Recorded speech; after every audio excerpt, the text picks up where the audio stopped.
Hey everyone, more Gamerscore here. I've realized over the past year I've made a lot of promises with video series and whatnot, and I've been really inconsistent with them and not following through with the promises that I've made.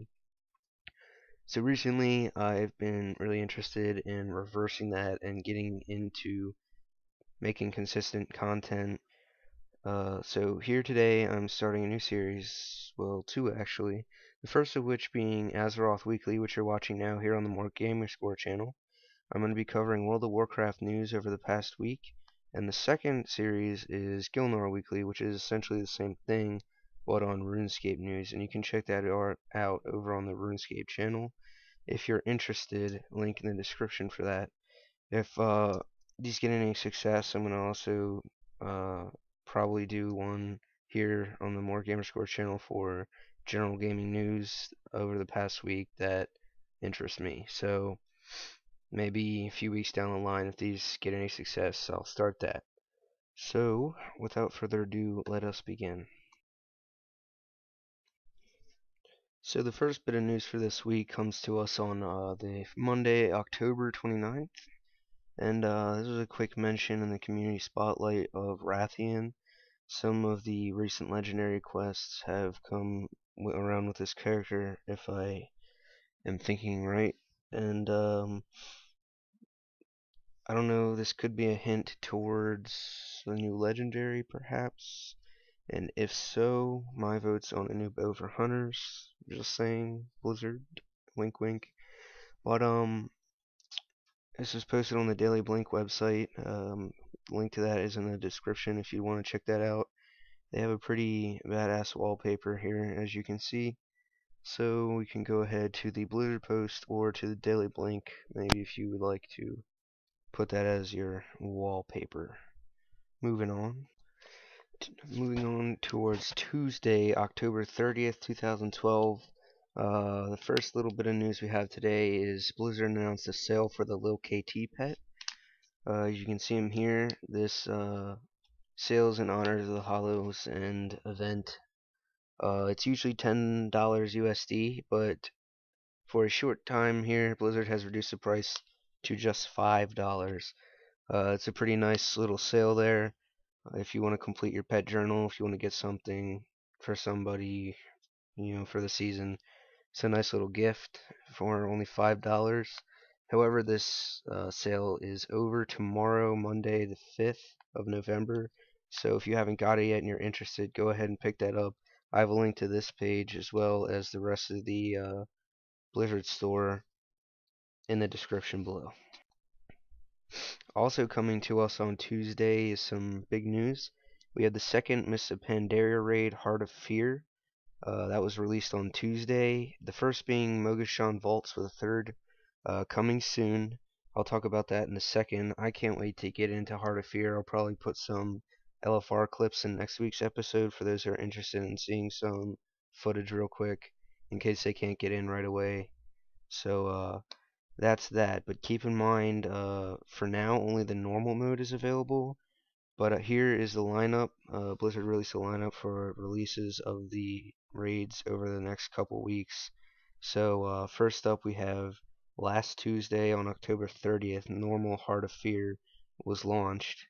The following Tuesday, in a few days, November 6th, Heroic Heart of Fear will launch alongside with the first half being put up on LFR. Then the following week after that, the final half of Heart of Fear will launch in LFR alongside with normal mode Terrace of Endless Springs, which is the third and final raid for the base expansion of Mists of Pandaria. And lastly, on the following Tuesday, November 20th, Heroic and LFR Terrace of Endless Springs will launch. With a quote from the article saying, "All raids and difficulties will be fully accessible by November 20th, as we have always intended, but we're staggering the release a bit more." So that's definitely exciting news. Players will get to experience all the raids finally, and that should be exciting. Again, I'll probably put some footage up of Heart of Fear and LFR next week, maybe. Moving on to Wednesday, October 31st. Happy Halloween to anybody who celebrates that. Hope you stayed safe. But back to the topic. A new Dev Watercooler was released today. This time around, Ghostcrawler gives us the lowdown on some MOP PvP so far. Excuse me. What Blizzard feels is best, and some of their concerns on PvP right now, as well as some info drops. So the first thing that I will talk about here is Ghostcrawler spilled the beans on something called MMR, which appears to be a player skill rating where individuals will be matched up with others based on their skill in PvP as a player. They mentioned in the article here that this rating probably won't be reset each season, and this definitely seems like something that could benefit the PvP scene, but we're definitely going to have to see through PTR testing and such how that works out in the future should they decide to implement that into the game. The second thing the GC covers is a class concerns list, sort of, in PvP, such as the OP-BM Hunter burst damage that's going on right now, as well as many other classes. So if you're concerned about what they might do to your class specifically, or others, if you're getting pissed off at other players because of their OP-ness in PvP, they have a whole bunch of concerns that they have, things that they're probably going to change. So check that out in the description if you're interested in seeing that. Finally, in the Dev Watercooler, we get some sneak peeks on PvP ideas that are floating around Blizzard right now that we may or may not see sometime soon in the game. The first being the implementation of some sort of loss of UI control notice, I guess you would call it. Blizzard saying, quote, "If you're feared, you probably realize you're feared because your character runs around crazy with a big chattering skull over your head. However, if you're stunned or silenced or disarmed, you don't often realize it and immediately push your buttons, which doesn't do anything, and as a result the game feels unresponsive." So I think implementing something in the game that would fix this and raise awareness of when you're disarmed or silenced would probably be much appreciated, not only by the solo and PvE spectrum of the game, but definitely a lot on the PvP side as well. Next up is Battleground Participation Awards. With games coming really close sometimes, when you're in the eye of the storm and you almost tie it out and you lose by like 10 points, and you don't get that full bonus for winning. Blizzard feels like the losing side still deserves a reward. So these would be based on performance and participation in the BG itself to avoid being exploited, as they mention in the article. And my thoughts on this are, I think it's a great idea. It's definitely something that I feel would make PvP a little bit more worthwhile, not only to myself, but a lot of players who put their all in, but maybe get held back by the team, or it's just an all-out good game, and everybody deserves a little something more. Next up, BG and arena maps may be put into the dungeon journal, and that they say that many players already know them, much like, if you do PvP a lot, you probably know the maps and the objectives, but they say that the dungeon journal is a good tool for teaching new players about the basic objectives as well as the map, and I agree. But I believe it could also be a nice little touch for guilds to plan strategies and stuff for rated battlegrounds and whatnot outside of the BG itself. So I give that another thumbs up. Moving on, this next topic doesn't go too much into detail, but it seems Blizzard wants to make the scoreboard in PvP a little more exciting, especially at the end. This hasn't changed much since the beginning of the game, so giving a little bit more pizzazz to bring more, win-lose emotion into the game could be cool. Small things matter. The next addition would be, as they call it, smoother brackets. This idea states that much like gear is leveled out in challenge mode dungeons now, they may be implementing this into low-level PvP brackets to equalize everyone. For example, here they give the 15 to 19 bracket. If people go in at level 15, they're going to get smashed by all the 19s. So they're thinking about leveling all the gear out to get pushed up to 19 regardless of what your level, not only to reduce queue times, but that might make it a little bit more balanced and fun and maybe hectic, but all around make it a better experience. I don't know how I feel. There may be troubles balancing this out in the beginning, but I think in the end it'll probably work out to benefit low-level PvP brackets. But again, we'll just have to see. The next bit of info we get is that queuing for BGs hasn't changed much, and now that they have technologies such as the Dungeon Finder and LFR, Blizzard can implement the same mechanics with BG queues, maybe to make evenly distributed amounts of classes or roles within the BG. This could help BGs like Alteric Valley when you need a specific amount of healers and tanks for the bosses. So that should be cool.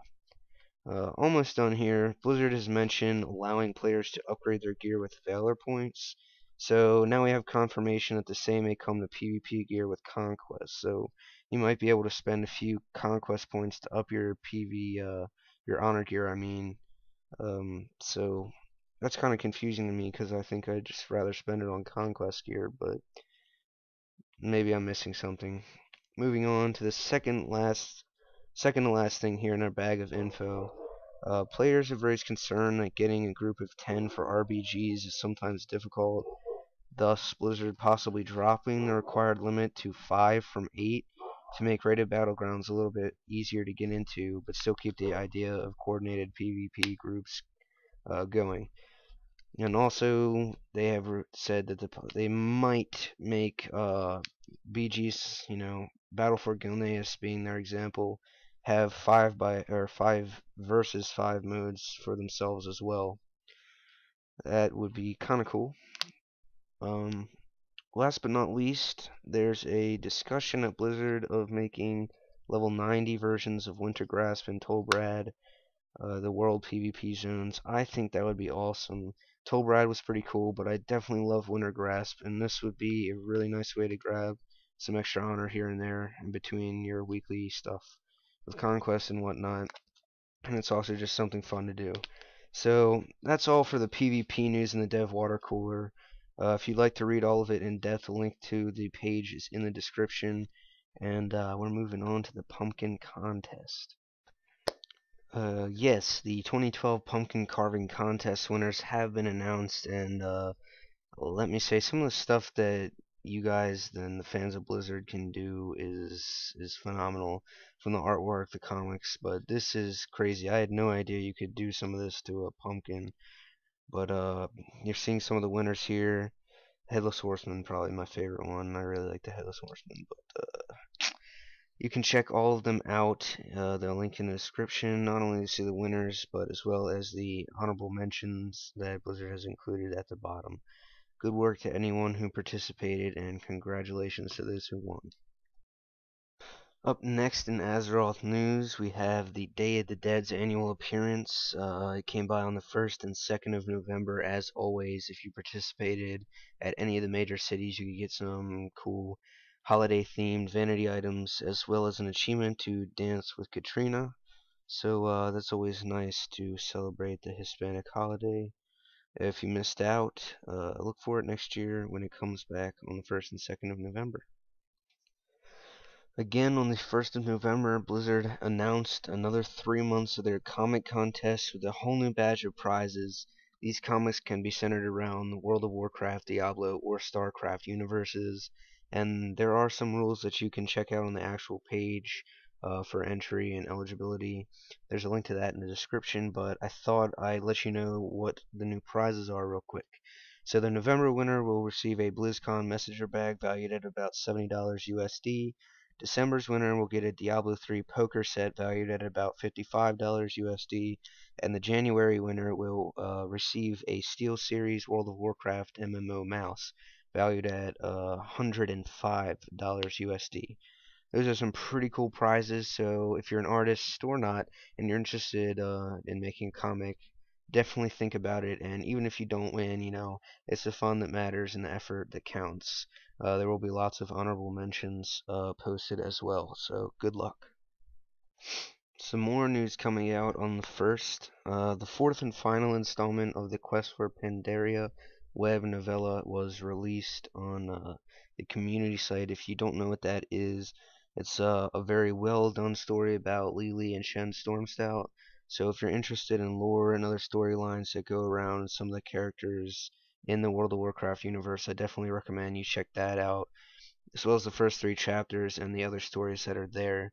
I have links in the descriptions for all 4 chapters, as well as the stories page. So if you're interested in some background information on characters in the game, like myself, the lore is always interesting. So go ahead and check that out. Once again on the first, we have another batch of hotfixes for 5.0.5. They were dropped, fixing up a few errors here and there. So if you'd like to see the complete hotfix notes, link is in the description. Lastly, on the first, it was a very eventful day. Blizzard released some info on the Battle.net championships for World of Warcraft, including the usual arena competitions, as well as challenge mode dungeon races and some live raids with stars and Supreme Quicksands raiding guilds. If you haven't seen these before at like BlizzCon or something, they're pretty cool to watch. So if you're into that kind of stuff, go ahead and I have a link in the description to the page for some more information. There's some pretty big cash prizes for these events, though. First place as it gets $105,000, I think. So again, if you're interested in getting more information on not only the WoW portion but the entire Battle.net championships, link in the description. Kicking off the 2nd of November, the WoW art section got a few updates with a new comic as well as a new wallpaper from the Story of Warcraft. Those look like this and this, plus 10 new TCG photos that are directly from the trading card game itself. They look pretty cool, so if you'd like a wallpaper from them, go ahead and check that out. Or if you'd like to see all 10, again, the link is in the description. Some more big news has come out on the 2nd, another batch of updates to the 5.1 patch notes, including some new news with the Brawlers Guild and a lot of class changes. I don't mean to talk too much about hunters, but I play one, so go ahead and say that it looks like the marksmanship and survival specializations perhaps will be making a comeback, which I'm very happy with since I play a hunter. And I love marksmanship and not so much beast mastery. So yeah, I recommend going and reading up. I plan on doing some PTR coverage over the next few weeks, so stay tuned for that and check the link for the description for the full patch notes if you're interested. The final bit of news for the show today comes out of the 2nd again. There's no news being released on Saturday or Sunday as of the making of this video. It's just more information on the Battle.net championships in Shanghai. Blizz talks a little bit about all that is going down, such as StarCraft 2 tournaments, with even more large cash prizes, such as first place 205K. So again, if you want to see some more information about that, link is in the description.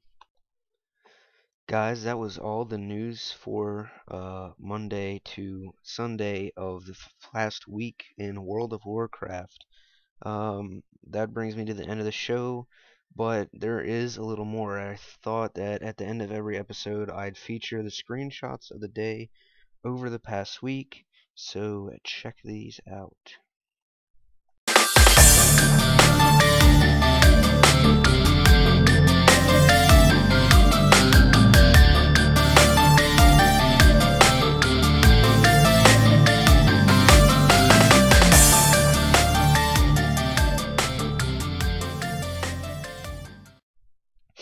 Well, that wraps up the first ever episode of Azeroth Weekly. If you like this, please subscribe, follow me on Twitter, like this video, comment, favorite. It all really helps. And my question of the week before I go is, what was your favorite pumpkin in the pumpkin contest? To see all of them, there's a link in the description. And also, tell me what I can improve upon. I know I stutter and I say too many times, but if there's anything else I can improve upon to make these better and more enjoyable, please tell me in the comments. So, again, thank you for watching. More Gamer Score out.